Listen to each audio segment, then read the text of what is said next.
Welcome to new TV Telugu. ఇప్పుడు Telangana top 10 చూద్దాం. భూపాలపల్లి జిల్లాలోని పలు మండలాల్లో పెట్రోల్ డీజిల్ నిల్వలు చేరుకోవడంతో వాహనదారులు రైతులు పెద్ద ఎత్తున తరలివచ్చారు. ముఖ్యంగా వరి కోతల సమయం కావడంతో ట్రాక్టర్లు హార్వెస్టర్ల కోసం డీజిల్ తీసుకునేందుకు రైతులు పోటీ పడ్డారు. రద్దీ పెరగడంతో ఇంధనం కోసం ఫ్యూలెన్లో గంటల తరబడి నిరీక్షించారు. పర్యాటక సాంస్కృతిక అబ్కారీ శాఖ మంత్రి జూపల్లి కృష్ణారావు మాట్లాడుతూ రైతుల సంక్షేమమే తమ ప్రభుత్వ ధ్యేయమని తెలిపారు. కొల్లాపూర్ నియోజకవర్గంలోని పెద్దకొత్తపల్లి మండల కేంద్రంలో పీఐసీఎస్ ఆధ్వర్యంలో ఏర్పాటు చేసిన ధాన్యం కొనుగోలు కేంద్రాన్ని ఆయన ప్రారంభించారు. కాంగ్రెస్ పార్టీ అధికారంలోకి వచ్చాక రైతులకు ఉపయోగపడే అనేక కార్యక్రమాలు చేపట్టినట్లు మంత్రి పేర్కొన్నారు. రైతులు పండించిన ధాన్యాన్ని ప్రభుత్వం ఏర్పాటు చేసిన కొనుగోలు కేంద్రంలోనే విక్రయించాలని సూచించారు. ఆదిలాబాద్ జిల్లా బోర్డు మండలంలోని రైతులు పండించిన జొన్న పంటలను ప్రభుత్వం కొనుగోలు చేస్తుందని ఎదురుచూస్తున్నారు.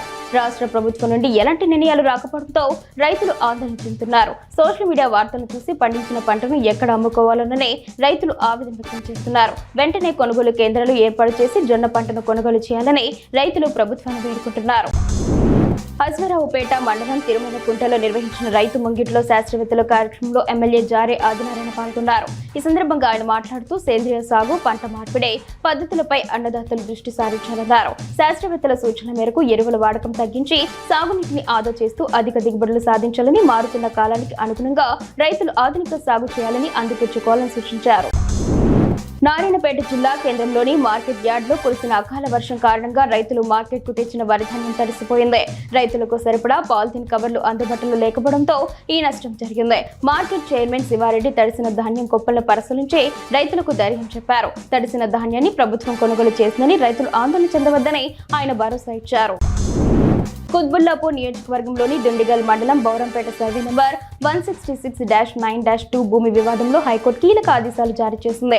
విచారణ పేరుతో ప్రహరీ గోడకు వేసిన తాళాన్ని వెంటనే తొలగించాలని గత కలెక్టర్ ఉత్తర్వులను నిలిపివేస్తున్నట్లు కోర్టు తెలిపింది. కోర్టు ఆదేశాల మేరకు రెవెన్యూ అధికారులు ప్రహరీ గోడకు వేసిన నోటీసులను తొలగించి తాళం తీసి బాధితుడు సర్కారీ జీవేందర్ రెడ్డికి ఆ స్థలాన్ని అప్పగించారు.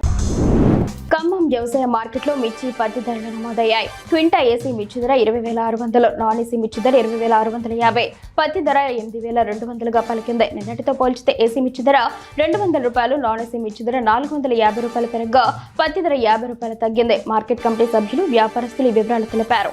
మార్కెట్కు వచ్చే రైతులు నిబంధనలు పాటించాలని సూచించారు. హనుమకొండ జిల్లా ఎల్కతుర్తి మండల కేంద్రంలో శ్రీ రేణుకా ఎల్లమ్మ తల్లి బోనాల జాతర గౌడ కుటుంబ సభ్యులు ఆధ్వర్యంలో ఘనంగా జరుగుతోంది.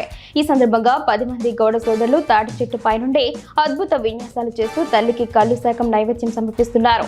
ఈ అపూర్వ దృశ్యాన్ని వీక్షించడానికి వందలాది మంది స్థానికులు తరలివచ్చారు. ఈ జాతర సిద్దిపేట జిల్లా హుస్నాబాద్ ప్రాంతంలో జరుగుతోంది.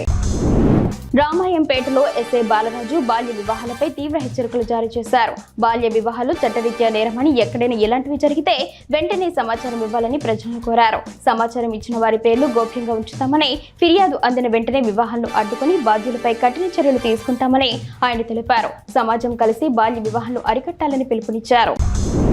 సిద్దిపేట జిల్లా అక్కన్నపేట మండల కేంద్రంలోని గొల్లకుంట గ్రామంలో ఈదురు గాలులకు తాడి చెట్టు విరిగి చింతల పద్మ, మల్లేశం ఇంటి ప్రహరీ గోడపై పడింది. ఈ ఘటనలో గోడకు, నీళ్ల ట్యాంకుకు నష్టం వాటిల్లింది. చెట్టు కూలే సమయంలో కుటుంబ సభ్యులు ఇంట్లోనే ఉండడంతో స్థానికులు భయాందోళన చెందారు. గ్రామంలో ఇలాంటి ప్రమాదకర చెట్లను తొలగించాలని గ్రామ సర్పంచ్ కాసబోయిన రాజవ్వ, వెంకటయ్య, బీసీసీఎల్ అధ్యక్షుడు చింతల బాలరాజు కోరారు.